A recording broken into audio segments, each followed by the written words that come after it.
Hello friends, Pratishruti here. Welcome you all with a big heart to my channel again. And in this lesson, we will discuss about a poem Lycidas, which was written by John Milton. So before going to the poem, let me give you a brief introduction about the poet and what was the background scenario of this poem. Okay, so first of all, what is Lycidas? It is the name of a character and he is none other than Milton's one of his bosom friend Edward King. Both John Milton and Edward King, they both belongs to the same university, Cambridge University. Edward King was admitted there in the year 1626 and John Milton was admitted in the university in 1625. So John Milton was only 1 year senior than Edward King. Okay, and during their college life, they both shared a very good friendship and they both have also the same subject selections as well. Okay, but what happened during a vacation time in the year 1637, Edward King was moving to Ireland to meet one of his friend through seaway, but unfortunately he got a shipwreck and he got drowned and died. Okay, and in this occasion, John Milton got too much depressed and before he has wrote a work that is Comus in the year 1634, and after that he has decided that he will not write anything further until his word skills were got mature. But what happened when Edward King got died, he felt so much depressed and decided to write something in praise of him, in memories of him. Okay, and this is Lycidas. Edward King was died in a very young age, only at the age of 25. Okay, so this poem is actually a pastoral elegy. Pastoral elegy means where there is the expression of muses, shepherds. Okay, and in this poem, at the end of the poem, poet को realize हो जाता है that whatever happened, it is unavoidable. Okay, and it is natural. He consoles himself. This is pastoral elegy and it's based on rural life incidents. Okay, and this poem is actually a very long poem of 193 lines filled with dense metaphors and highly referential imageries. So it is a very tough one. So I have tried to make you understand. So watch till the end and without wasting much time, let's start the poem. So from the first line, yet once more, oh ye laurels, and once more ye myrtles brown with ivy neighborshire. यहाँ पर ये laurels, brown metals, ivy, ये तीनों पेड़ के नाम हैं और यहाँ पर मिल्टन बोल रहा है कि देखो मैं फिर से एक बार तुम्हारे पास आ गया. और वो फिर से क्यों बोल रहे हैं? दैट इज़ मे बी वो अपने पास्ट डेज को याद कर रहे हैं जब वो और अपने दोस्त Edward King they use to spend their time together and have created memories. तो वो उन दिनों को याद कर रहे हैं. और ये भी हो सकता है कि मिल्टन ने अपने प्रीवियस वर्क्स में ये तीनों पेड़ को रिप्रेजेंट किया हो और in this poem he is representing this trees again. तो बोल रहे हैं कि देखो मैं फिर से एक बार तुम्हारे पास आ गया हूँ. और क्यों आया हूँ? I come to pluck your berries harsh and crude and with forced fingers rude shatter your leaves before the mellowing year. मैं क्यों आया हूँ? To pluck your berries harsh and crude. तुम्हारी जो बेरीज हैं मैं उन्हें तोड़ने आया हूँ जो कि अभी तक पके नहीं है. क्रूइट का मतलब होता है अनराइप. ठीक है, जो कि अभी तक पके नहीं है मैं उन्हें तोड़ने आया हूँ. With forced fingers rude, even if मैं नहीं चाहता, still unwillingly I have came to pluck your berries and to shatter your leaves before the mellowing year. mellowing year का मतलब होता है कि एक टाइम आता है, एक सीज़न आता है जब पेड़ से पत्ते झड़ जाते हैं एंड उसके ब्रांचेस को काट दिया जाता है ताकि उसमें नए पत्ते आए और नए ब्रांचेस आए. तो वो टाइम अभी तक आया नहीं है, वो सीज़न अभी तक आया नहीं है, but still I have came unwillingly to pluck your berries and to shatter your lips. Okay, next, bitter constraint and set occasion dear compels me to disturb your season due. और मैं ऐसा इस क्यों कर रहा हूँ? That is bitter constraint and set occasion dear, क्योंकि ये बहुत ही एक सैड ओकेज़न है और and I am feeling so bitter. Okay, and that bitter feelings, that sad occasion compelling me to disturb your season dew. वो मुझे force कर रहा है, कंपेल कर रहा है to disturb your season due, क्योंकि ये एक सैड ओकेजन है and I am feeling so much bitter. Okay, और वो सैड ओकेजन क्या है? That is for Lycidas is dead and dead ere his prime young Lycidas and hath not left his peer. और वो sad occasion क्या है? That is that his bosom friend Lycidas is now no more. Okay, he is dead and has not left his पियर. पियर का मतलब होता है equal होना, और उसके जैसा कोई दूसरा नहीं है लिसिडस के बाद, और ऐसा दूसरा कोई नहीं है. And now Lycidas is also no more. तो ये एक बहुत ही सैड ओकेजन है and that is forcing me to do like this. ठीक है. Who would not sing for Lycidas, he knew himself to sing and build the lofty rhyme. After Lycidas उनके जैसा कोई नहीं है जो कि उनके लिए कुछ लिखे या कुछ गाए.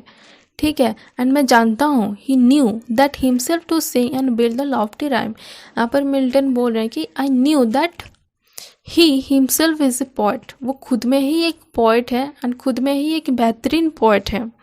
उनके जैसा कोई दूसरा और लिख नहीं सकता और ना ही गा सकता है. वो खुद में ही बेहतरीन है एंड खुद में ही लॉफ्टी राइम्स वो क्रिएट कर सकते हैं खुद के लिए. ठीक है. Next, he must not float upon his watery bier unwept and welter to the parching wind without the meed of some melodious tear. Watery bier का मतलब होता है कि कब्र जो कि पानी से बना हो. वो ऐसा क्यों बोल रहे हैं? आज कि हम जानते हैं कि एडवर्ड किंग की डेथ पानी से हो गई थी. He has drowned in that sea. तो बोल रहे हैं कि उनकी कब्र जो कि पानी से बना है, that will not float upon the sea. तो हमें भी अनवेप्ड नहीं रहना चाहिए, हमें भी उनकी याद में रोना चाहिए. एंड इन हिज मेमोरीज हमें भी कुछ लिखना चाहिए. ठीक है. हमें कुछ लिखना चाहिए, कुछ गाना चाहिए, कुछ बोलना चाहिए उनकी याद में. सम मेलोडियस टीयर. ओके, उनकी मेमोरीज में हमें कुछ लिखना चाहिए. मीट का मतलब होता है रिवार्ड. ओके, जो कि उनके लिए एक रिवार्ड होगा. उनकी याद में हमें कुछ लिखना चाहिए, उनकी प्रेज करना चाहिए, which will be a reward for him. Okay. In the next line, begin then, sisters of the sacred well, that from beneath the seat of Jove doth spring, begin and somewhat loudly sweep the string. In these 3 lines, Milton 9 muses को याद कर रहे हैं, उनको आह्वान कर रहे हैं. 9 muses का मतलब क्या होता है? They are the 9 goddess who symbolizes art and science and they are the daughter of Jove. Jove कौन है? He is the king of God and उनकी 9 डॉटर्स, बेटियां होती हैं 9 म्यूजेस. ओके, तो वो उनको आह्वान कर रहे हैं. Why? To sweep the string, ताकि वो आए, and to sweep the string loudly with some melodious tune, जो कि उनको इंस्पायर करेगा टू राइट हिज पोएम, ताकि वो लिखे अपने poem. Hence with Daniel when and coy excuse, so may some gentle muse with lucky words favor my destined own, and as he passes turn and bid fair peace to be my sable shroud. जो कि तब से बहाने बना रहे हैं, जो कि लिखने की कोशिश कर रहे हैं. तो जब वो 9 म्यूजेस आए, अपना स्ट्रिंग को बजाएं विथ सम मेलोडियस ट्यून, तो that will inspire the writer to write his poem, to proceed his poem. And again he is arguing to some gentle muse, ताकि वो आए एंड उनको कुछ लकी वर्ड्स प्रोवाइड करें, ताकि जब वो लिखे तो वो एक बेहतरीन पोएम हो. ठीक है. इतना बेहतरीन कि जो भी वो पोएम को पढ़े तो उनको प्रेज करे. And after death also who will passes through his sable shroud. Sable shroud का मतलब होता है ब्लैक कफिन. आफ्टर डेथ जो भी उनके कफिन के रास्ते से गुजरे तो वो उनको प्रेज करे and bid a fair peace, उनको रेस्ट इन पीस का बीट करे. ठीक है. For we were nursed upon the selfsame hill, fed the same flock by fountain shade and rill. तो जैसे कि मैंने कहा था कि this is a pastoral elegy, तो यहाँ पे म्यूजिस का भी प्रेजेंटेशंस हैं एंड सेफर्ड्स का भी। तो यहाँ पे सेफर्ड्स का एंट्री आ गया है। यहाँ पे वो बोल रहे हैं कि एज कि वो सेम ही यूनिवर्सिटी से बिलोंग करते थे एंड उनकी सब्जेक्ट्स भी उन्होंने सेम चूज किया था, तो उसको सेफर्ड के साथ कंपेयर किए हैं ओके। और वो बोल रहे हैं कि for we were nursed upon the same self hill, हम दोनों सेम ही जगह से बिलोंग करते थे। Fed the same flock by fountain shade and rill, rill का मतलब होता है दैट छोटे छोटे तालाब, ठीक है। हम सेम ही जगह से बिलोंग करते थे एंड हम फ्लॉक का मतलब होता है दैट्स गैदरिंग ऑफ सीफ, एंड हम उनको ग्रेस कराते थे कहाँ कहाँ, in the mountains, in the said and in the reel, okay. Together both ere the high lawns appeared under the opening eyelids of the moon, okay। And हम उनको flock को grace करवाते थे फाउंटेन में, शेड में, reel में, and हम दोनों टुगेदर मतलब एकदम अर्ली मॉर्निंग से ही चले जाते थे। Opening eyelids of the moon मतलब सूरज उगने से पहले ही हम चले जाते थे to graze the flock. We drove afield and both together heard what time the grey fly winds her solitary horn, and हम वहाँ उनको चराते थे, ग्रेस करवाते थे, and we heard a sound of grey fly, वो एक मक्खी होती है, एक टाइप की मक्खी होती है, हम उसकी आवाज़ सुनते थे, उसकी ट्यून सुनते थे, ठीक है। Battening our flocks with the fresh dews of night oft till the star that rose at evening bright toward heaven's descent had sloped his westering wheel, okay. And battening का मतलब होता है कि खिला पिला के एकदम मोटा करवा देना। हम उनको चराते थे एंड उनको क्या खिलाते थे, that is the fresh dews of night, जो घास में रात के एकदम फ्रेश ड्यूस होते हैं, ओस होते हैं, सुबह हम वो फ्रेश छोटे छोटे घास उनको खिलाते थे। And the flocks were so much batten, वो खा पी के एकदम मोटे हो गए हैं, ठीक है। यहाँ पर ऑफ्ट का मतलब होता है ऑफन। एंड हम रिटर्न कब आते थे, that is when the stars were on the sky, जब तक स्काई में स्टार ना आ जाते थे तब तक हम रिटर्न नहीं आते थे। Till the stars that rose at the evening bright towards heaven's descent had sloped his westering wheel, जब तक स्काई में स्टार्स नहीं आ जाते थे। And during the sunset time, एक टाइम होता है ना जब कि सूरज जब डूबता है तो ऐसा लगता है जैसे कि वो एकदम धरती से मिल जा रहा है, ठीक है।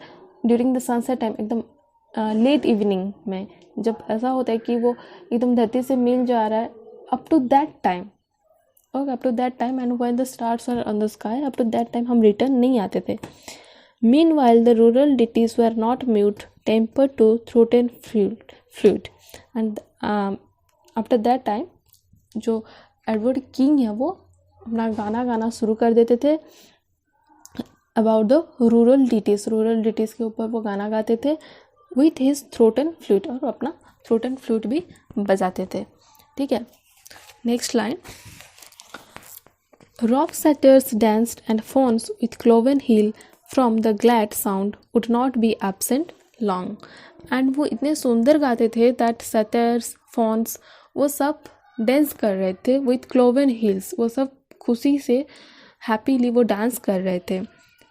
From the glad sound would not be absent long, and वो मतलब बहुत ही दिनों से, कब से, हमेशा से वो गाते थे, ठीक है। And old Damoetas love to hear our sound, and जो ओल्ड डेमेटिस है वो भी उनके गाना को बहुत ही पसंद करता था, वो भी love to hear that song, okay। And in the next line, but oh the heavy change now thou art gone and never must return। यहाँ पर बहुत थोड़ा नेगेटिव हो गए हैं एंड बोल रहे हैं कि अब बहुत चेंज हो चुका है and the time will never return back again, it's been a heavy change. The shepherd the woods and desert capes with wild thyme and the gadding vine overground and all their echoes mourn।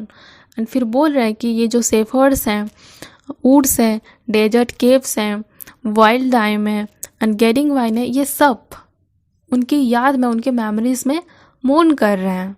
ठीक है.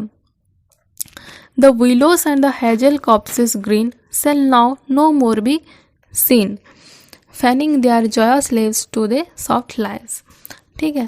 विलोस and हेजल्स ये दोनों पेड़ हैं.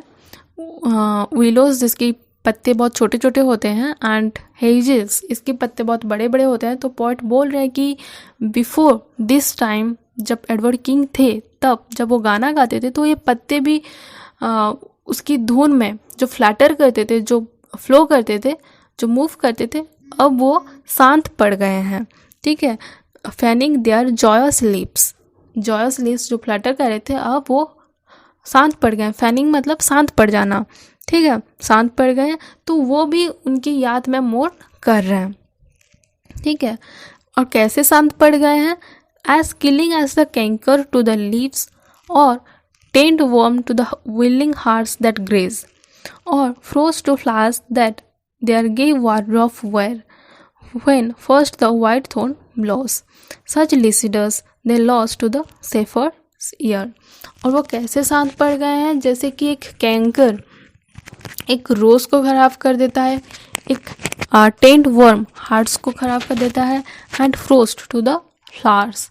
तो canker के लगने से, टेंट वर्म के लगने से, जैसे हार्ट्स मर जाते हैं एक डिजीज से, कैंकर के लगने की वजह से जो रोजेस ख़राब हो जाते हैं, जो मर जाते हैं, एंड फ्रोस्ट की वजह से जो फ्लावर्स मर जाते हैं ऑन टाइमली. ठीक है. लाइक दैट लिसिडस भी जो ऑन टाइमली डेथ हो गई है उनकी, तो वो याद कर रहे हैं. एंड जैसे कैंकर के लगने की वजह से रोज़ ख़राब हो जाता है, टेंट वर्म की वजह से हार्ट्स खराब हो मर जाते हैं, एंड फ्रोस्ट की वजह से फ्लावर्स मर जाता है. लाइक दैट जो विलोस एंड हेजल्स के पत्ते हैं, जो सेफर्ड्स हैं, वुड्स हैं, डेजर्ट केप्स, वो भी अब शांत पड़ गए हैं. As like they have also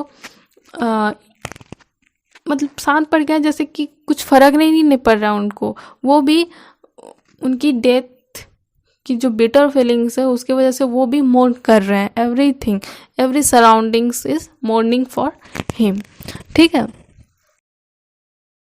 So as this is a very long poem of 193 lines, we can't cover it in one session. So I hope you understand this much, and the rest part we will cover in the next session. So stay tuned up to the next video. We will proceed this poem again, and of course do a like, share and subscribe. Hope you understand, and thank you so much for watching.